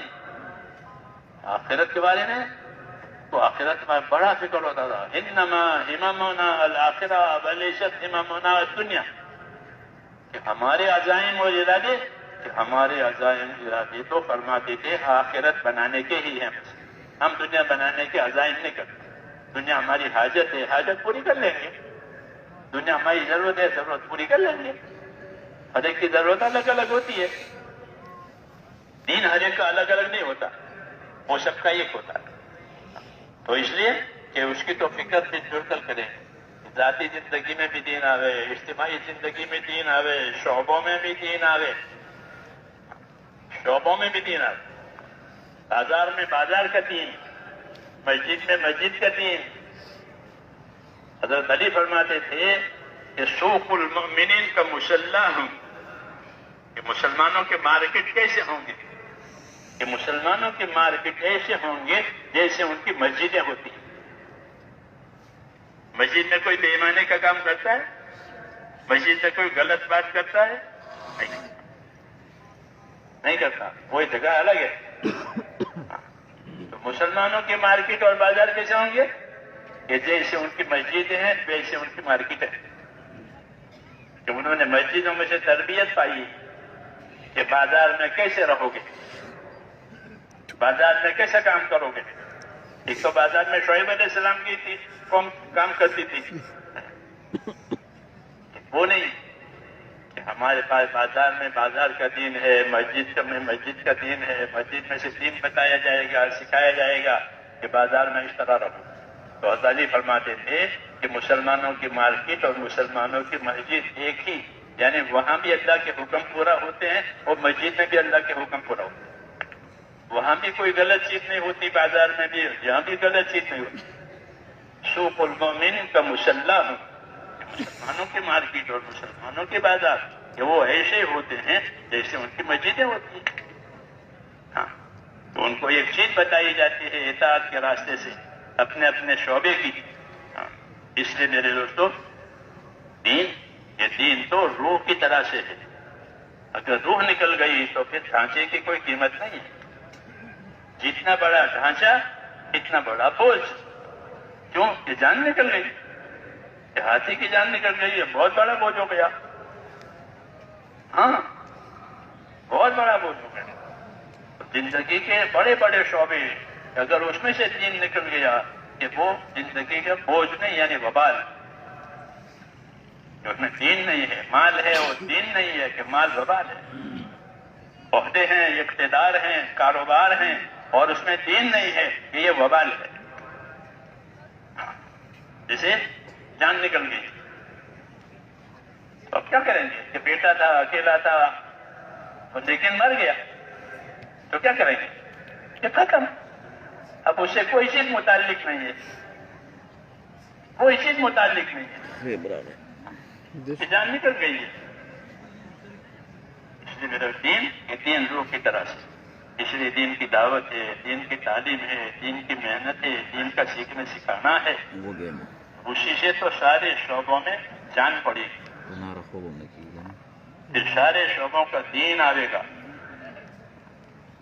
سارے شعبوں کا دین, حضور صلی اللہ علیہ وسلم تمام شعبوں کا دین. جب صحابہ کو یہ دعوت پہنچی کہ اپنے اپنے شعبے میں اپنے اپنے دین لاؤ, تو پوچھنے آتے تھے کہ ہم فلاں کام کرتے ہیں, اس کا کیا دین ہے, اس میں ہمیں کیا کرنا ہے. کیونکہ وہ جانتے تھے یہاں سے ہر کام کے لیے رہبری ملے گی. حضور صلی اللہ علیہ وسلم کو اللہ نے علم دیا تھا اپنے امت کی رہبری کے لیے. آپ اپنے امت کی رہبری علم سے کرتے تھے. 23 برس تک وحی آئی ہے, اس وحی میں یہی علم اترا ہے کہ دنیا سے آخرت کیسے بناؤ گے, دنیا سے آخرت کیسے بناؤ گے تاکہ آخرت میں خوش خوش جاؤ کہ ہماری آخرت بنی ہوئی ہے. جیسے نئی عمارت بن رہی تھی تو اب نئی عمارت میں جب رہنے کے لیے جائیں گے اپنے کنبے کے ساتھ تو خوش خوش کہ وہ پرانا کرایہ کا مکان تھا وہ چھوٹ گیا, الحمدللہ اب اللہ نے ہم کو مکان دے دیا نیا. اب خوش خوش اس میں جائیں گے, دعوت کریں گے اور لوگ مبارکباد دیں گے. ایسے آخرت میں آدمی جائے گا اپنے آخرت میں تو خوش, فرشتے مبارکباد دیں گے, فرشتے سلامی دیں گے اور یہ خوش. کیوں کہ اس کو بنایا ہے. تو ہم کو میرے دوستوں, تو اس لیے وہ حضرات اپنی دنیا سے آخرت بنانے کے راستے پوچھتے رہتے تھے. ہمارے یہاں پوچھنے کا رواج ہی ختم ہو گیا. جیسا ہوتا ہے ویسا کر لو, لوگ کرتے ہیں ویسا کر لو, وضو کرتے تو ہم بھی وضو کر لیں, نماز پڑھنے ہم نماز کر لیں, حج کرتے تو ہم بھی کر لیں. دیکھا دیکھی, دین دیکھا دیکھی نہیں ہوتا. دین کا تو سیکھنا اور سمجھنا ضروری ہے. کیونکہ اس پر نجات کا دار و مدار ہے کہ بغیر دین کے نجات نہیں ہوگی، بغیر دین کے عذاب ہوگا. اس لیے اس کا سیکھنا، سمجھنا، پوچھنا، جاننا ضروری. تو یہ حضرات پوچھتے رہتے تھے کہ ہم تو فلاں کام کرتے ہیں، اس کا کیا دین ہے؟ ایک صحابی عدی ابن حاتم تائی کے بیٹے ہیں. حاتم تائی بہت بڑا سخی گزرا ہے عرب میں، نصرانی مذہب کا آدمی تھا وہ. اس نے رسول صلی اللہ علیہ وسلم کا زمانہ نہیں پایا. حاتم تائی کی صحابت مشہور ہے، کتابوں میں اسے قصے ہوتے ہیں. تھا بھی بہت سخی، نصرانی مذہب رکھتا تھا. اس نے رسول صلی اللہ علیہ وسلم کا زمانہ نبوت کا نہیں پایا، بلکہ حضور صلی اللہ علیہ وسلم کی عمر جب 8 سال کی تھی تو اس سال میں وہ مرا ہے اپنے مذہب پر. جس سال میں حضرت عبد المطلب حضور صلی اللہ علیہ وسلم کے دادا جان کی وفات ہوئی ہے، اسی سال میں وہ بھی مرا ہے. اس نے اسلام نہیں پایا. لیکن اس کے بیٹے آئے عدی، وہ حضور صلی اللہ علیہ وسلم کی دعوت انہوں نے قبول کی تھی. وہ اپنے مذہب کے پڑھے لکھے آدمی تھے، پڑھے لکھے آدمی تھے، وہ بڑے سمجھدار آدمی تھے اور لمبی عمر انہوں نے پائی، کتابوں میں لکھا ہے. وہ حضور صلی اللہ علیہ وسلم کے پاس آئے، یا رسول اللہ ہمارا مسئلہ ہے. کیا مسئلہ ہے؟ کہ ہمارے پاس بڑے بڑے شکاری کتے ہیں اور وہ بڑے بڑے جانور کا شکار کرتے ہیں. تو شکاری کتے سے شکار کرانے کی کیا حکم ہے؟ اس کی کیا شریعت ہے؟ یہ پوچھنا ہے. یہ نہیں کہ بھی شکار کرو، شکار کرنے گئے میں قبر یا شکار کر کے کاٹو. کہ نہیں، اب دین آیا ہے تو شکار کرنا ہے تو شکار کا دین پوچھو. یہی صحیح اثر ہے تبلیغ کا، کہ جب تبلیغ صحیح ہوگی تو لوگ اپنی دینی ضرورتوں کو پوچھنے آئیں گے. اور پوچھنا چاہیے جاننے والوں سے اپنی دینی ضرورتوں. جیسے دنیا کی ضرورتیں پوچھنا، وکیلوں کے پاس جاتے ہیں، لوئروں کے پاس جاتے ہیں، بیرسٹروں کے پاس جاتے ہیں، بلڈروں کے پاس جاتے ہیں، ڈاکٹروں کے پاس جاتے نہیں جاتے اپنی ضروریات لے کر کے. دین کی بات ہو تو دین والوں کے پاس، علم والوں کے پاس جاؤ. یہ حکم ہے تاکہ تمہاری بے دینی ختم ہو جائے اور دینداری قائم ہو جائے. نہیں پوچھیں گے، نہیں معلوم کریں گے تو غلط کریں گے. تو غلط کرنا اور نہ کرنا یہ کی ہے، بلکہ غلط کرنے کی تو وبال ہے. نہ کرنا تو غفلت ہے، غلط کرنا وبال ہے. کہ کیوں غلط کیا؟ اس لیے حکم ہے کہ اپنا دین سیکھو، تاکہ زندگی کا جو بھی مرحلہ آئے وہ مرحلہ دین کے ساتھ ہو جائے. ہمارے ہاں جو تیسرا نمبر ہے علم و ذکر، اس میں اسی کی دعوت ہے کہ زندگی کو علم و ذکر پر لاؤ. حضرت فرماتے تھے اپنی کمائیوں کو علم پر لاؤ. کمائیاں ہوئے نا، کماتے ہیں لوگ، کہ اپنی کمائیوں کو علم پر لاؤ. یہ کمائی صحیح ہے، یہ کمائی غلط ہے، کتنی ہونی چاہیے، کیسی ہونی چاہیے. کہ کمائی بھی اپنے لیے ہے اور کمائی کا دین بھی اپنے لیے ہے. کمائی وہ بھی اپنے لیے ہے، وہ دین کس کے لیے؟ کہ دین بھی اپنے لیے. کہ کمائی ہے تو کمائی کے دین کے ساتھ کمائیوں کو علم پر لاؤ.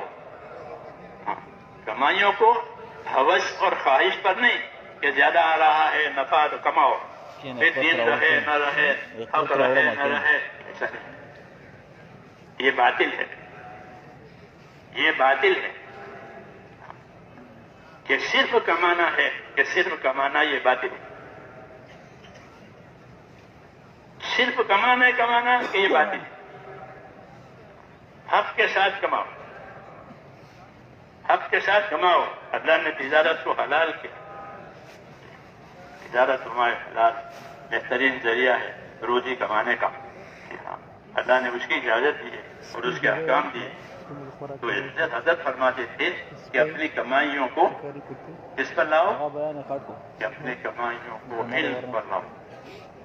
جہالت کے ساتھ اور کمانے کی ہوس کے ساتھ کیا کمانا نہیں، علم کے ساتھ کمانا. جیسے صحابہ کرام کی تجارتوں سے اللہ تعالیٰ راضی تھا، تو وہ پوچھنے آتے تھے اس کا کیا حکم ہے. تو یہ عدی ابن حاتم پوچھنے آئے تھے. ہم تو شکاری کتوں سے شکار کرتے ہیں اور بڑے بڑے جانور ہمارے شکاری ہوتے ہیں، تو اس شکار کا کیا حکم، اور اسے کھانے کا شکار کوئی کتے نے شکار کیا ہے تو اس شکار کا کیا حکم. پھر ان کی رہبری کے لیے قرآن پاک کی آیتیں نازل ہوئی اور اس میں شکار کے احکام بتائے. کیوں؟ ان کا پوچھنا صحیح تھا. زندگی کی ضرورت ہے کہ وہ شکار کرتے ہیں ہماری زندگی کی ضرورت کے لیے. تو وہ رہبری لینے کے لیے آئے. اپنی ضرورتوں میں رہبری لینا کہ اس کا صحیح طریقہ کیا ہے تو ضرورت بھی پوری ہو جائے گی اور ضرورت کا دین بھی وہ ہے وہ بھی ادا ہو جائے گا. اس لیے پوچھتے تھے. تو ان کو ان کی رہبری کے لیے سورہ مائدہ کی آیتیں نازل ہوئی جس میں شکار کے احکام بتائے گئے کہ اس طرح ہو تو حلال ہے، اس طرح ہو تو حلال ہے. پھر حضور نے اس کی تفصیل بتائی. یہ میں نے مثال دی کہ وہ اپنی ضرورتوں کے دین کو پوچھتے تھے کہ ہمارے علم و ذکر کا یہی مطلب ہے. ہاں، یہ علم و ذکر صرف مذاکرے کی چیز نہیں رہی بلکہ تنفیذ کی چیز ہے. کس کی چیز ہے؟ تنفیذ کی چیز ہے کہ ہماری تو ہر چیز علم کی روشنی میں ہوگی. رسول صلی اللہ علیہ وسلم سے پہلے جاہلیت تھی. کیا تھا؟ جاہلیت. علم کا نام ہی نہیں تھا. 600 برس ایسے گزر گئے تھے کہ کوئی علم دینے والا ہی نہیں تھا. عیسیٰ علیہ السلام آسمان پر اٹھا لیے گئے تھے، کوئی نبی نہیں ہے، کوئی رہبر نہیں ہے. 600 سال گزرے. پکی جہالت، پکی جہالت. حضور صلی اللہ علیہ وسلم نے آ کر کے اس جہالت کا علاج کیا ہے. آپ نے لوگوں کو اللہ کی طرف بلایا، اللہ کے انعام اکرام بتائے، اللہ کا حق بتایا کہ اللہ کا کیا حق ہے. تم کو اللہ نے پیدا کیا ہے، تم کو اللہ روزی دیتا ہے، تم کو اللہ تندرستی دیتا ہے، تو اس کا کیا حق ہے؟ کہ اس کا حق یہ ہے کہ اسی کی عبادت کی جائے گی، اس کے ساتھ کسی کو شریک نہیں کیا جائے گا. یہاں سے کام شروع ہوا، یہاں سے کام شروع ہوا. پھر جو بات آگے بڑھی، آگے رہبری آتی گئی اللہ کی طرف سے زندگی کے دوسروں شعبوں کے لیے، یہاں تک کہ 23 برس کی مدت میں دین بھی پورا ہو گیا اور دین کی محنت کی ترتیب بھی پوری ہو گئی اور لوگوں کی زندگیوں میں دین آیا اور ذمہ داری پڑی کہ اب اس طرح یہ دین تمہارے پاس آیا ہے، اس طرح اس دین کو آگے اور بڑھاؤ.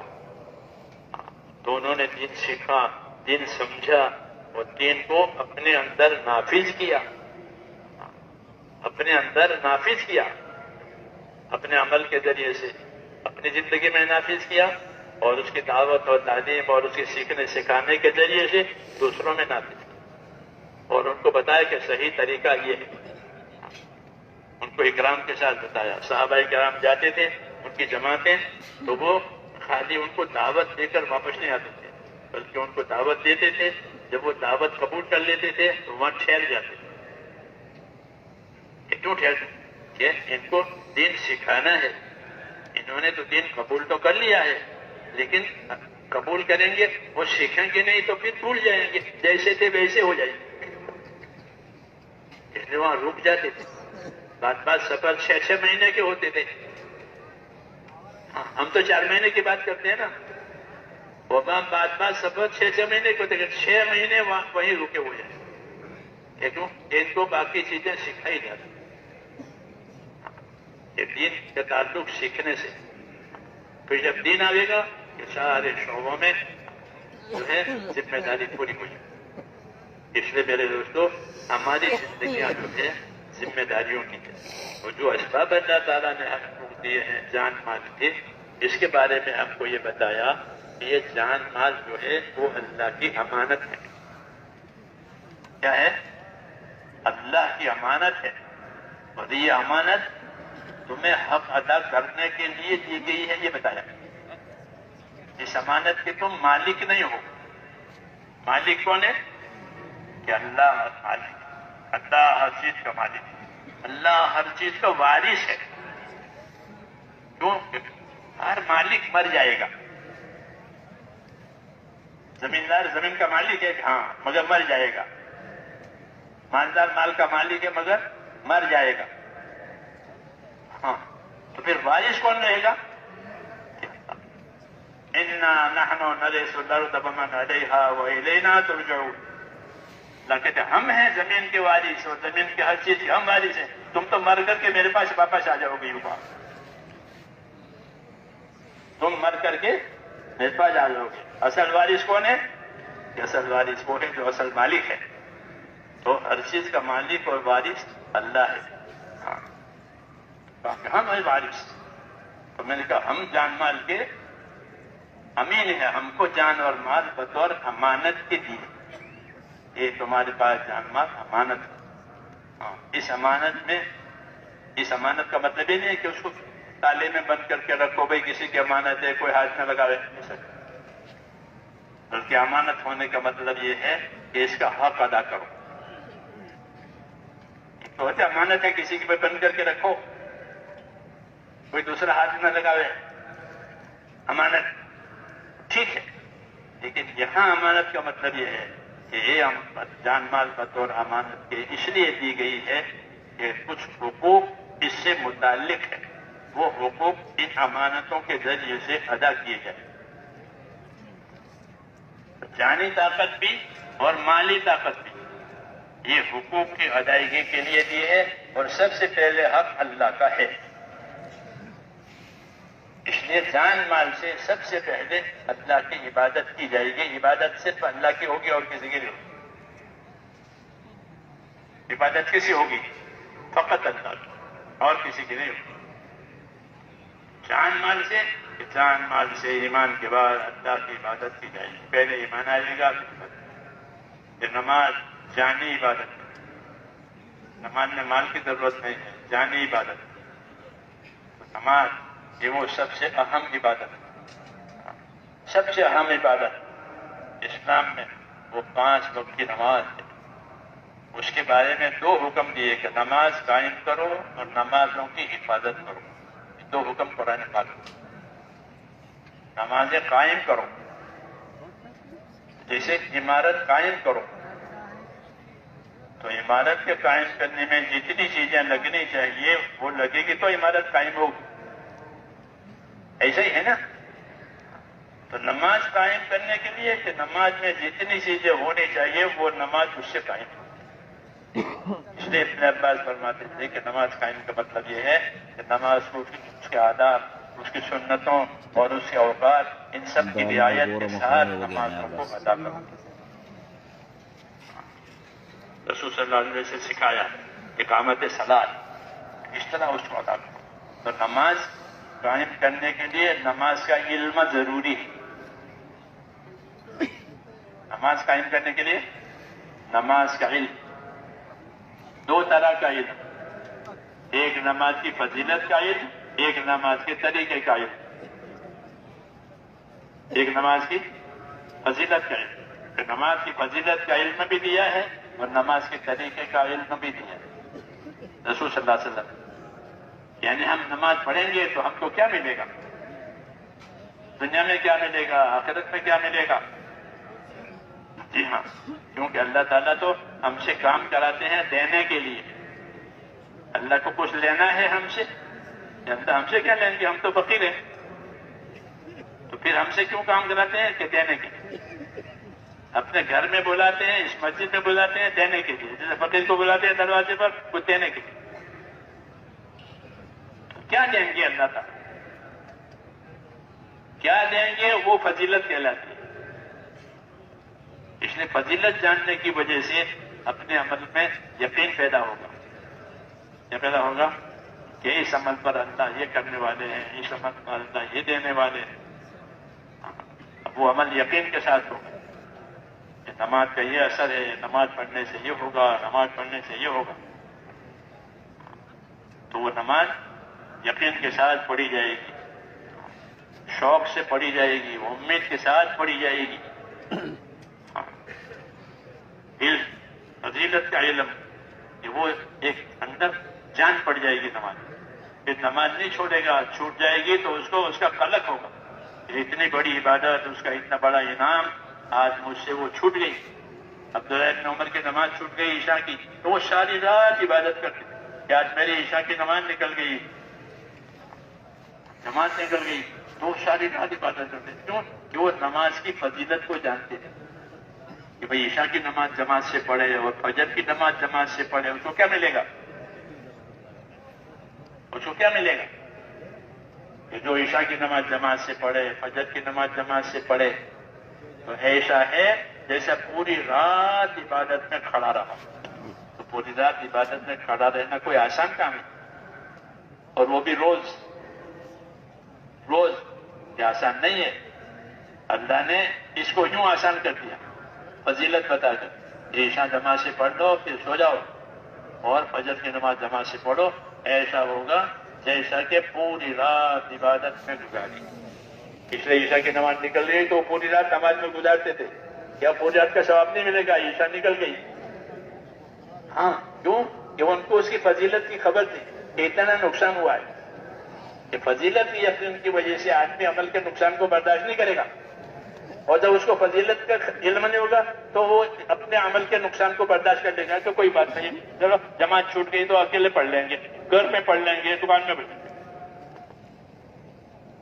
یہ تو عبادت نہیں ہوئی، یہ آزادی ہوئی، غفلت ہوئی۔ یہ عبادت تو طریقوں سے ہوتی ہے، عبادت دو طریقوں سے ہوتی ہے، اسی کا نام عبادت ہے، ورنہ رسم ہے۔ نماز کے طریقے دیے، ہر عمل کے طریقے دیے، اس کی فضیلتیں دی، تاکہ فضیلت کے شوق میں اور طریقوں کی تابعداری میں وہ عبادت کی جائے تو وہ عبادت صحیح ہو، جانی عبادت، مالی عبادت۔ اس لیے اس کا علم ہونا ضروری ہے میرے دوستوں۔ ہماری دعوت صرف نکل جانے کی نہیں ہے کہ نکلو، بلکہ نکلنا اسی لیے ہے کہ نکلنے میں محنت بھی کرنے گے، کہ دعوت کی بھی محنت، عبادت کی بھی محنت، سیکھنے سکھانے کی بھی محنت، اخلاق کی بھی محنت، دعاؤں کی ہر چیز کی تو محنت، کہ ان تمام چیزوں کے ساتھ محنت لگی ہوئی ہے۔ کہ سیکھنے کی بھی محنت، کہ سیکھیں گے۔ دعوت ایسا کام ہے کہ اس میں اپنی بہت چیزیں سیکھ سکتے ہیں، دین کی بھی، اپنی ضرورت کی بھی، ایسے ایک سادہ محنت دی ہے کہ نکلنے کی وجہ سے بہت چیزیں سیکھنے کے موقع آ جاتے ہیں۔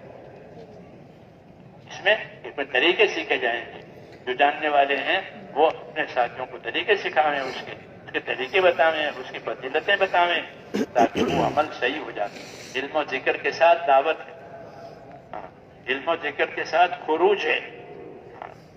علم و ذکر دعوت کے دو پہیے ہیں، جیسے گاڑی کے دو پہیے ہوتے ہیں، گاڑی تو کم سے کم دو پہیے ہوتے ہیں، دو پہیے سے گاڑی چلتی ہے۔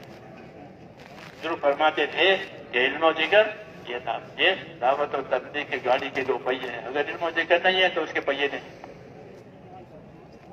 وہ کیسے چلے گی؟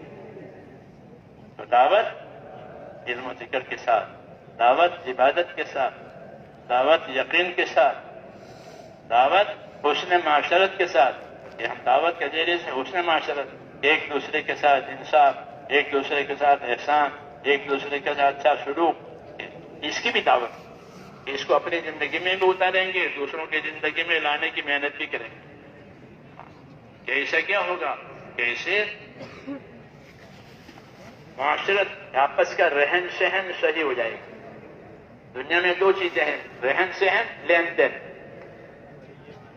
رہن سہن اور لین دین، کہ گھروں میں رہن سہن ہے، آپس میں رہن، اور بازاروں میں لین دین ہے۔ اپنے رہن سہن کو بھی دین پر لانا ہے اور اپنے لین دین کو بھی دین پر لانا ہے۔ علم و ذکر کا یہ تقاضا ہے، علم و ذکر کا یہ تقاضا ہے کہ تم کو فضیلت ہر چیز کے بجائے، تجارت کی فضیلت ہے، تجارت خالی دنیا داری نہیں ہے، کہ تجارت تو بہت اچھا عمل ہے، اس کی حدیثوں میں فضیلت ہے۔ تاجر کی تجارت کی فضیلت ہے، زمیندار کی زمینداری کی فضیلت ہے، مزدور کی مزدوری کی فضیلت ہے، جیسا ذکر کرنے کی فضیلت، قرآن پاک پڑھنے کی فضیلت، نماز پڑھنے کی فضیلت، اس کا ثواب۔ ان شعبوں کے بھی فضائل ہیں کہ ان شعبوں میں دین کے ساتھ رہو تو ان شعبوں کی فضیلتیں دیں. تو علم ذکر کا مطلب ہے کہ ہر شعبے کے فضائل، ہر شعبے کے مسائل، بھئی اس کی یہ فضیلت ہے اور اسے کرنے کا یہ طریقہ ہے. اگر وہ معلوم ہے تو دوسروں کو سکھاؤ، نہیں معلوم ہے تو جاننے والوں سے سیکھو، کہ تاکہ اس کا حق ادا ہو جائے.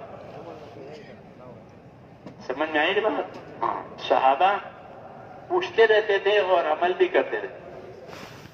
پوچھنا علم ہے، پھر عمل کرنا ہے. پوچھا ہی نہیں ہے تو عمل میں کیسے آئے گا؟ پوچھا ہے، طریقہ بتایا ہے تو اب عمل میں آئے گا. جیسے عدی بن حاتم نے شکار کے بارے میں پوچھا، اب شکار کا ان کو طریقہ بتایا، اس طریقے سے شکاری کتے شکار کریں تو وہ حلال ہے، تو ان کو راستہ مل گیا. اس لیے میرے دوستوں، دعوت علم و ذکر کے ساتھ، کہ پوچھنے کی چیز پوچھنا، سیکھنے کی چیز سیکھنا، تاکہ اطاعت میں جو کسر ہے وہ دور ہو جائے. اطاعت علم کے ساتھ ہوگی. اطاعت کا علم نہیں ہے تو اطاعت کیسے کرے گا؟ تابعداری کیسے کرے گا؟ تو یہ زندگی کی ذمہ داری ہے میرے دوستوں. جسے زندگی کے سارے کام جہالت میں سے نکل کر علم پر اور دین پر آ جائیں. حضور صلی اللہ علیہ وسلم یہی کام کیا کہ جو کام جہالت کے ساتھ ہوتے تھے اس کو بند کیا. جہالت سے نہیں، علم سے. لوگ خانہ کعبہ کا طواف کرتے تھے جاہلیت کے زمانے میں، ننگا طواف کرتے تھے. مرد دن میں ننگا طواف کرتے تھے، عورتیں رات میں ننگا طواف کرتے تھے. اور ان کو فریب یہ دکھایا گیا تھا کہ تمہارے کپڑے میں تم لوگوں نے گناہ کیا ہے تو گناہ والے کپڑوں سے اللہ کے گھر کے درمیان آ کے پھرو گے، کپڑے اتارو. یہ شیطان. ظاہر بات ہے کہ جب مرد عورت ننگے ہوں گے تو کیا ہوگا؟ وہ بن گیا کہ آئندہ کوئی ننگا طواف نہیں کرے گا. جاہلیت کی بات یہ مثال ہے کہ جو چیزیں جاہلیت کی تھی بغیر علم کی وہ بند ہو گئی. آپ صلی اللہ علیہ وسلم کی دعوت دینے سے، آپ کی تعلیم سے، آپ کی محنت سے وہ یہی مثال ہے کہ زندگی جس شعبے میں جہالت ہے وہ ختم. اب ہمارا شعبہ علم کے ساتھ چلے گا. پوچھ کر کو صحیح کریں گے. یہ دعوت ہے. الحمدللہ اس دعوت کی برکت سے ان شعبوں میں بہت زیادہ اصلاح ہوئی ہے. تاجروں نے اپنی تجارت میں اصلاح دی ہے، اس طرح دوسرے لوگوں نے اپنی اپنی زندگی کے کاموں میں اس کام کی برکت سے اصلاح دی ہے. وہ جو غلط چیز تھی اس کو چھوڑی. خیر آ رہی ہے کیونکہ محنت ہو رہی ہے.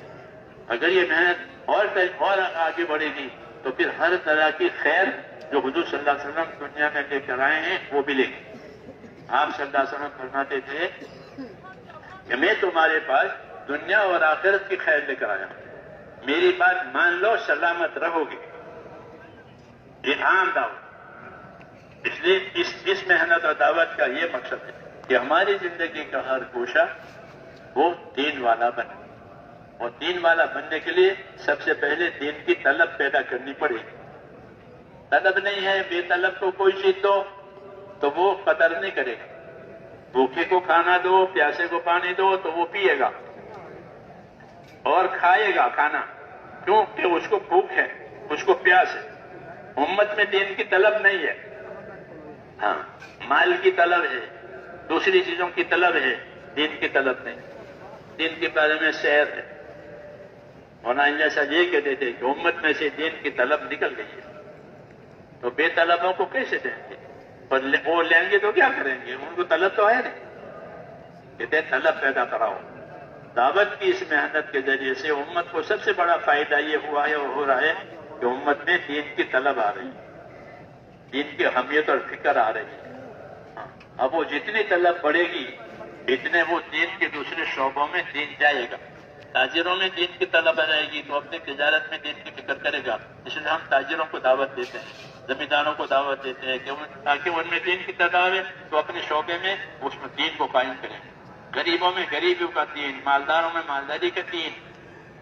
ہاں، غریبی خدا کی طرف سے ہے، مالداری خدا کی طرف سے، بیماری خدا کی طرف سے، تندرستی خدا کی طرف سے. لیکن ان حالتوں کا بھی دین ہے. بیماری میں بیماری کا دین ہے، مسافر کے لیے سفر کا دین ہے. یہ دعوت ہے میرے دوستوں. یہ دعوت اسی وجہ سے ہے کہ دعوت جب چلے گی تو ہر شعبے والا، ہر حالت والا اس میں دین کی طلب آئے گی اور وہ اپنی طلب کے بقدر اپنے اس حالت کے لیے دین حاصل کرے گا. فرماتے تھے امت میں دین کی طلب نہیں ہے، یہ محنت چلی تو اللہ تعالیٰ امت میں دین کی طلب لائے گا، کیونکہ اس میں فضائل بھی ہیں، اس میں فضائل سنائے جاتے ہیں، ذمہ داری بتائی جاتی ہے، اہمیت بتائی جاتی ہے، ثواب عذاب کی بات ہوتی ہے، اس لیے یہ اندر اثر کرتی ہے، یہ اندر اثر کرتی ہے، اور پھر اخلاق کے ساتھ اخلاص کے ساتھ کام کرنے کی ہدایت ہوتی ہے کہ اخلاق کے ساتھ کام کرو، اخلاص کے ساتھ کام کرو۔ کوئی غرض نہیں ہے لوگوں سے، نہ ہم لوگوں سے مال مانگتے ہیں، نہ ہم لوگوں سے مرتبہ مانگتے ہیں، نہ اپنی عزت مانگتے ہیں، کچھ نہیں، ہم تو یہ کام اللہ کے لیے کرتے ہیں، اپنے آخرت کے لیے کرتے ہیں۔ یہ مخلص کہلاتے ہیں کہ اپنی جان مال لگاتے ہیں، کسی سے کچھ نہیں مانتے۔ یہاں جو مخلص ہوں گے وہی ہدایت کا ذریعہ بنیں گے۔ المخلصون ہم مصابیح الہدی، کہ جو مخلصین ہیں وہ ہدایت کے سراغ ہیں، کہ ان کے ذریعے اللہ صحیح راستہ کھولے گا۔ اللہ کا شکر ہے کہ اللہ کے بندوں نے اس ذمہ داری کو اوڑھنا شروع کیا ہے، اپنے جان مال کے ساتھ اس خدمت میں لگے ہوئے ہیں، اور اس کام میں اللہ نے ان کو لگایا ہے۔ اب ان کو آگے ترقی کرنی ہے کہ اپنی محنت کو اس طرح سے کریں کہ ہر شعبے والے کو اس کا شوق پیدا ہو جائے کہ ہمارے اندر ہمارے شعبے میں دین آوے، ہماری تجارت میں، ہماری سب چیزوں میں دین آوے، کہ ہر شعبے والے کو دین ہو، اس کا نفع نقصان سمجھاؤ اور اخلاق کے ساتھ اس کو دعوت دو، اور پھر رات کی تنہائیوں میں ہدایت کے لیے دعا بھی مانگو کہ اللہ ہم نے محنت تو کی ہے لیکن محنت تو سبب ہے، اصل فیصلہ تو آپ کی طرف سے ہوتا ہے۔ اس لیے کہتے ہیں دعوت والے بھی بنو، دعا والے بھی بنو، دعوت والے بھی بنو، دعا والے بھی بنو، کہ دعا مومن کا ہتھیار ہے۔ دعاؤں سے بڑے بڑے کام ہوئے ہیں، دعا سے بڑے بڑے کام ہوئے ہیں۔ اس محنت کی وجہ سے دعاؤں میں قبولیت آتی ہے۔ جب مسلمان اپنی جان مال اللہ کے لیے لگاتا ہے تو اس کی دعا میں قبولیت آتی ہے، پھر جو دعا مانگیں گے اللہ تعالیٰ اس میں قبولیت آتی ہے۔ تو یہ ہمارا ایک کام ہے زندگی کی ذمہ داری کا، کہ زندگی پوری ذمہ داری کا نام ہے۔ کیوں؟ اس کی دلیل کہ آخرت میں اس کا حساب ہے کہ اپنی زندگی کسی میں گزاری، جوانی کام گزاری، مال کا مال۔ تو یہ دلیل ہے اس بات کی کہ زندگی برائے زندگی نہیں ہے، بلکہ زندگی ایک ذمہ داری کی چیز ہے۔ اس ذمہ داری کو پورا سمجھانے کے لیے حضور صلی اللہ علیہ وسلم کو بھیجا، اور آپ نے وہ زندگی کی ذمہ داریاں سمجھائی اور کرائی، پھر صحابہ کرام نے کری، اور اس کے نتائج آئے کہ ہدایتیں آئی، دشمن دوست ہو گئے، دشمن دوست ہو گئے۔ اتنا بڑا اس کے اندر اثر ہے۔ ویسے نبی کسی کو اپنا دشمن نہیں سمجھتے، نبی خیرخواہ ہوتا ہے، ماں باپ کی طرح سے بھلائی چاہنے والا، لیکن لوگ اس کے ساتھ دشمنی کرتے ہیں، جنات بھی دشمنی کرتے ہیں، لیکن نبی دشمنی نہیں کرتا۔ کہ دشمنی کرے گا تو کیسے دعوت پہنچے گی؟ تو اس لیے نبی تو اخلاق سے پیش آئے گا، صبر سے پیش آئے گا، احسان کے ساتھ پیش آئے گا، اور یہی ہماری دعوت کا طریقہ ہے کہ اپنی زندگی میں ان اچھی اچھی صفات کو بناتے ہوئے دنیا میں محنت کرنی ہے اور اللہ سے مانگنی ہے کہ یہ صفات اللہ ہمارے اندر بھی پیدا کرے اور دنیا کے لوگ اور انسانوں میں پیدا کرے، تاکہ ان کی بھی دنیا اچھی ہو جائے اور ان کی بھی آخرت اچھی ہو جائے۔ یہ اخلاص کہ بھئی ہم جو چیز اپنے لیے پسند کرتے ہیں وہ تمہارے لیے پسند کرتے ہیں، تو یہ مخلص ہے، یہ مخلص ہے کہ اپنا بھی بھلا چاہتے ہیں، دوسروں کا بھی بھلا چاہتے ہیں، اپنے لیے بھی خیر پسند کرتے ہیں، دوسروں سے خیر پسند کرتے ہیں۔ یہاں یہی طریقہ نبوت کا ہے، اس لیے اس امت کو یہ کام دیا گیا ہے۔ یہ کام بارش کے پانی کی طرح سے ہے کہ جب بارش برسے گی تو ہر چیز زندہ ہو جائے گی، ہر چیز اگ جائے گی، قیمتی ہو تو اور معمولی ہو۔ اس طرح جب یہ محنت پھیلے گی اللہ ہر خیر کو زندہ کرے گا، ہر خیر کو اللہ زندہ کریں گے۔ کیوں؟ یہ پانی کی طرح سے آپ نے فرمایا میری بعثت بارش کے پانی کی طرح سے۔ جب حضور کی بعثت اور نبوت کا کام ہوگا تو کوئی بارش برس گئی، جتنا سوکھا مانگتا وہ بھی آباد ہو جائے گا۔ اس لیے کہا کہ محنت کے ذریعے سے دلوں کو ہدایت ملتی ہے، اور یہی زندگی کا اصل مقصد ہے کہ زندگی ہدایت پر آوے اور آخرت کامیاب بنے۔ اس کے لیے میرے دوستو اللہ نے یہ کام دیا ہے، اور کرنے کے لیے ہم کو اسباب دیے ہیں، جانی مالی طاقت، یہ بطور امانت کے لیے ہے کہ اپنی جانی مالی طاقت سے اس کام کو کرنا بھی ہے اور دوسروں کو دعوت کے ذریعے سے، اخلاق احسان کے ذریعے سے سمجھا کر کے ان سے بھی کرانا ہے، کیونکہ ہر ایک کے پاس اس کی جان مال امانت ہے، وہ اس امانت سے حق ادا کرے۔ اس لیے یہ امت بہترین امت ہے، اس کا کام بہترین ہے، اپنا بھی بھلا دوسروں کا بھی بھلا۔ جی ہاں، بہترین امت ہے، ان کی بہتری اسی میں ہے۔ اس لیے اس کام کو بے سو اچھی طرح سمجھنا ہے، پہلی بات تو یہ ہے اس کام کو اچھی طرح سمجھیں، کیونکہ بے سمجھے کوئی کرے گا تو بے سمجھے چھوڑ بھی دے گا. ہاں، اس کو اچھی طرح سمجھنا ہے، سمجھنے والوں سے سمجھ کر کے پوچھ کر کے. جب سمجھے گا تو نہیں چھوڑے گا. ہاں، تھوڑا سمجھے گا تھوڑا کرے گا، صحیح سمجھے گا صحیح کرے گا. اس لیے اس کو صحیح سمجھنا. ہاں، اس کے دائیں بائیں جو چیز نقصان دینے والی ہیں اس سے آگاہ رہنا. ہاں، تاکہ یہ کام بگڑے نہیں. اس کام کی حفاظت بھی ہمارے ذمہ ہے، اس کام کی نصرت بھی ہمارے ذمہ ہے. اس لیے کرتے رہیں گے میرے دوستوں، وہ تدبیر کرتے رہیں گے، اللہ تعالیٰ نتیجہ لائے. اللہ کسی کی محنت کو برباد نہیں کرتا. انا لا نضيع اجر من احسن عملا. ہم کسی اچھے کرنے والے کی محنت کو برباد نہیں کرتے، بلکہ اس کو نتیجے پہ لے جائیں. تو اللہ نتیجے پہ لے جائے گا انشاءاللہ. اس امید پر کام کرنا ہے. اور حق تو دھیرے دھیرے پھیلتا ہے، دھیرے دھیرے پھیلتا ہے. اس طرح درد دھیرے دھیرے اگتا ہے، ایسا حق دھیرے دھیرے پھیلے گا. اور جب اگے گا تو اپنی جڑوں پر اگ جائے گا، پھر اس کو کسی کی ضرورت نہیں. اس طرح دین اس دنیا میں قائم ہو جائے گا، دلوں میں قائم ہو جائے گا اللہ کی قدرت سے. اس لیے پھر وہ نکلے گا نہیں. ہاں، اس کی تاثیر ہے. لیکن کہ صحیح کام ہو تو اللہ سے میرے سو صحیح نیت کے ساتھ صحیح کام کرنا ہے، کرتے رہنا ہے، اور دوسروں کو اس کے لیے آمادہ کرنا ہے تاکہ امت کی صلاحیتیں حق پر لگے. یہ سب سے بڑی ذمہ داری کہ امت کی صلاحیتیں حق پر لگ جائیں. امت کی صلاحیتیں باطل پر نہ لگیں. صلاحیتیں امانت ہے. اس امت میں بہت صلاحیت ہے. اللہ نے اس امت کو بڑی صلاحیت ہے، ایک ایک فرد میں بڑی صلاحیت ہے. حدیثوں میں وہ صلاحیتیں حق پر لگانی ہے. جب اس کام کو کریں گے تو صلاحیتیں حق پر لگیں. اس لیے میرے بھائیوں، ہم اس کے لیے ارادہ کریں، انشاءاللہ کریں گے، انشاءاللہ، اور کرتے رہیں گے، دوسروں سے بھی کرائیں گے. ہاں، اور اس کی محنت کو کرتے رہیں گے. ہاں، تو اس کے لیے تیار ہیں آپ حضرات؟ اللہ تعالیٰ آپ حضرات کی تیاریوں کو قبول فرما لے. اب جو تقاضے آپ کو دیے جائیں گے یہاں سے، آپ حضرات اس کو پورا کریں گے. اس کے لیے تیار ہیں؟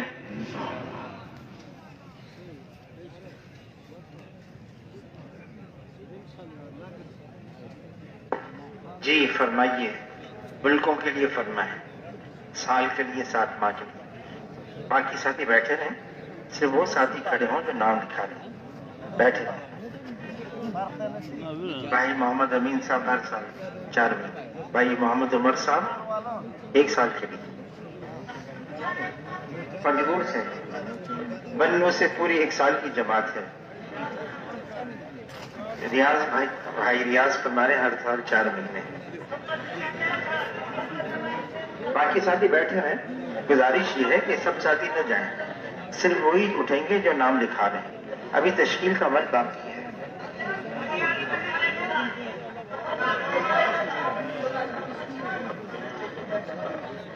دامیان کیا کہہ رہے ہیں؟ 4 مہینے کے لیے. محمد وجید 1 سال. ہر سال 4 مہینے. محمد علی صاحب ہر سال 4 مہینے کے لیے. ماشاءاللہ لکھ دیا آپ، ہو گیا. محمد علی صاحب ہر سال. محمد نوید، ہاں جی.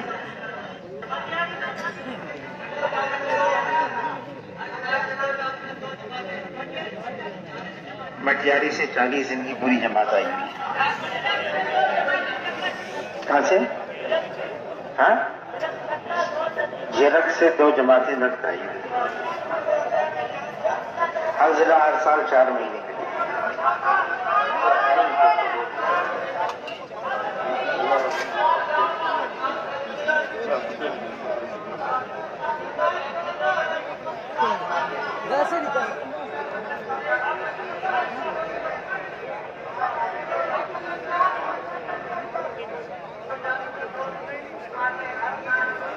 کنڈو ڈام سے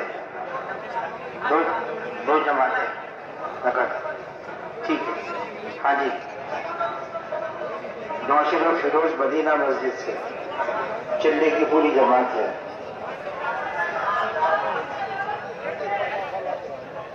راولپنڈی سے کیا ہے؟ بھائی محمد سلطان 4 مہینے کے لیے.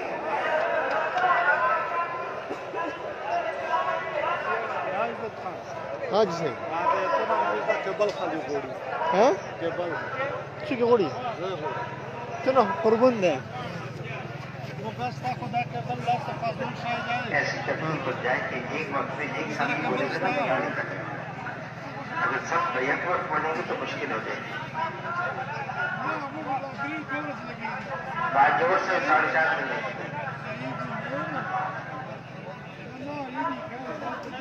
کہاں سے بھائی شاہ سرگودا سے 4 مہینے کے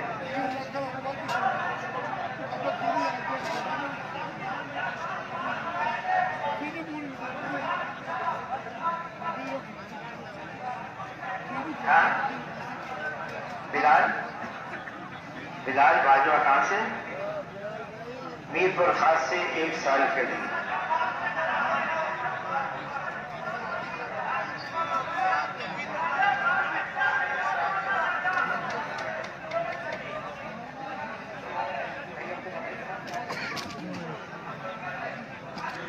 اللہ تعالیٰ آپ سب حضرات کے ارادوں کو عزمتوں کو قبول فرمائے یہاں لکھ سکے بہت ساروں کے نام نہیں لکھ سکے اللہ ان کو بھی قبول فرمائے اب گزارش یہ ہے اب گزارش سے سننے